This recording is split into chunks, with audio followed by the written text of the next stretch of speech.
Education in Oklahoma. Superintendent Ryan Walters asking lawmakers for more money and a proposal to require schools to document citizenship status of students and parents. Plus, the Trump administration reportedly working on plans to dismantle the Federal Department of Education. Joining us live now is State Superintendent Ryan Walters to talk about all the latest developments and impacts here at home. So good morning, Superintendent Walters. Thank you for being here. Good morning. Thank you for having me. Let's start talking about the department's budget. We know that the governor has requested agencies to submit flat budgets. Officials have said maybe the state has less money to work with this year. You're asking for more money for the Department of Education. What is your plan here if your request gets rejected? Sure. So technically, we're asking for less money inside our agency. So we cut over $1 million from our agency budget. So we are asking for less money for the agency. We're going to continue to cut costs and get more money to taxpayers and directly to schools. In the budget directly for schools, look, we believe that we should have money for Bibles. We think that a Bible, a Declaration of Independence, and Constitution should be in every classroom so that our kids understand our history and American exceptionalism. We're also asking for more money for school security. Listen, we believe that teachers who want to carry should be able to carry on campus across the state, and the state should help support that. We want to keep our schools safe, and we want to make sure that people know that our schools will not be a target for violent events. Are you feeling confident that your request will be approved? What are you hearing from lawmakers?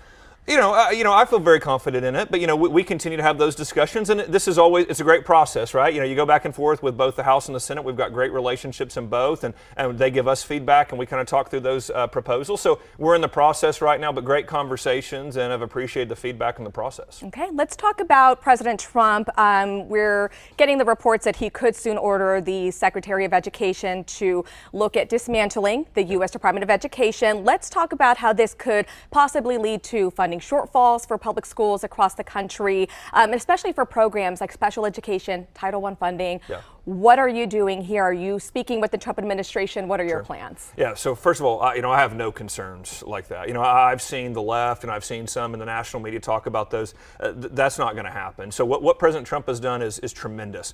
He's going to eliminate that Federal Department of Education. I hear this from parents all over the place that say, why do we have a department in D.C. telling us what to do in our local schools? And they're 100% right. We should do away with the Federal Department of Education, send education back to the states. President Trump has been very clear. States, you determine how to spend this money. You determine how to help kids. And listen, when you talk about programs like special ed, you talk about programs like child nutrition, we want more say in those programs because we can do better to ensure every kid has an opportunity to be successful. I'm going to give you an example. Child nutrition, we want to follow Robert F. Kennedy Jr.'s mission to make America healthy again, start by making Oklahoma schools healthy again. So when we take out a lot of that bureaucratic red tape from the feds, we're going to be able to make child lunches more nutritious. We're going to be able to make sure special ed programs work for every child. I was a special ed teacher. That's incredibly important to me.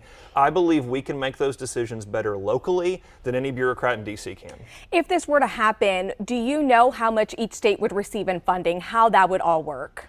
Look, the details have to be worked out by the Trump administration, but what I will tell you is firing all those bureaucrats in D.C., frankly, give them more flexibility with more funds to be able to give to the states in the form of block grants or whatever mechanism they choose. But President Trump has been clear.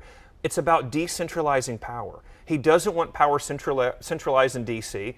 Education was never meant to be controlled by D.C. Give it back to the states, and then what we're going to do here in Oklahoma, we're going to continue to give that power back to parents so that they can make decisions for their kids.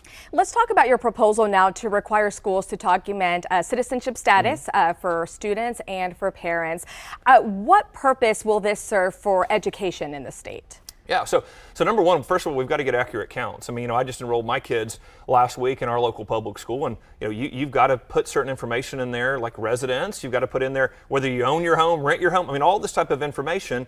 We should also require birth certificate, driver's license, nation of origin if you've moved into this country recently, because what we're trying to do is make sure resources are allocated appropriately. So that information has to be taken in. We sued the federal government last year because $474 million was spent on the children of illegal immigrants that we weren't able to account for. We weren't sure where they were, what services were needed, what resources were needed.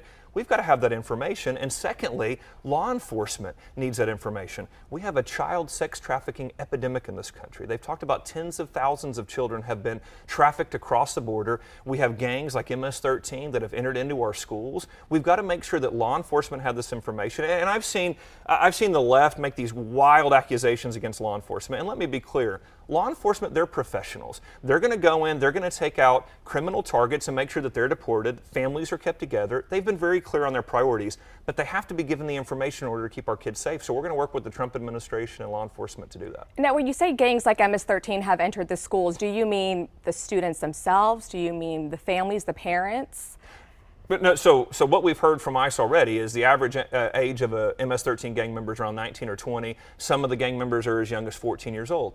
They're trying to find these gang members. So that's part of why the information is important as they're tracking them down. Are they in our schools? Or if they are, law enforcement needs to know that. So that is part of the information gathering.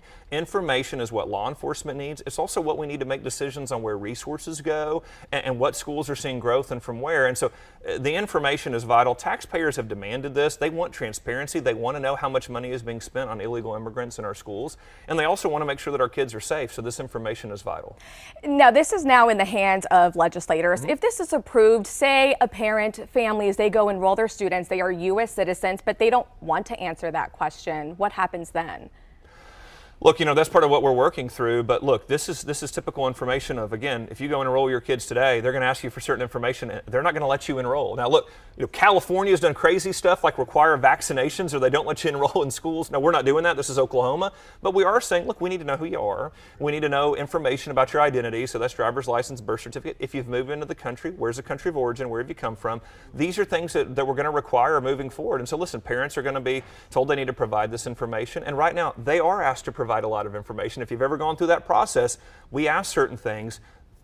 Think about all the services you're required to provide your driver's license for, birth certificate for. This is really a common sense measure. I hear the teachers unions and everyone else trying to create controversy around it. I think it's very common sense, and I think most Oklahomans understand that. Let's talk about the ranking here of Oklahoma in education, ranked 49th. A lot of parents, Oklahomans, don't like to see Oklahoma being ranked so low. And not that long ago in 2011, we've seen this circulating, reminding people that we were 17th back in 2011. Talk about the drop in education and really what your efforts are that you are putting in place here to make education better in the state. Now, number one, listen, we've got to do better in academic performance. That's part of why I was elected. I was elected as a change agent to come in and change our schools dramatically. Take the teachers unions out, put parents in charge, bring back high standards, bring back the free market into our schools to say we're going to pay for exceptionalism. We have pushed schools to be higher performing like Tulsa and Oklahoma City, and we've seen tremendous strides there.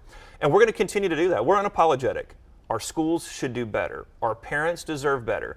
But it comes with taking that teachers union mentality of socialism out of the schools, promoting excellence, saying, what are we doing with literacy? What are we doing with math? How are we meeting these high expectations? And again, we launched the largest tutoring program in state history to say, if you fall behind, we will catch you back up. We will exhaust our resources, our best teachers to catch you back up, and we're going to pay high performers. We are unapologetic in our merit pay system. If you're a high-performing teacher, we want to recruit you in, and we want to keep you. We've got to continue with these reforms, and again, we're seeing some exciting numbers early on, especially out of Tulsa and Oklahoma City, a dramatic improvement from last year, but we've got to keep going. We've got to keep accelerating the change to move forward for our parents. Okay, Superintendent Ryan Walters, we're out of time. I know we could talk about so many other things, but as always, thank you for coming in and keep us updated on anything happening with the department. We appreciate your time. Thank you.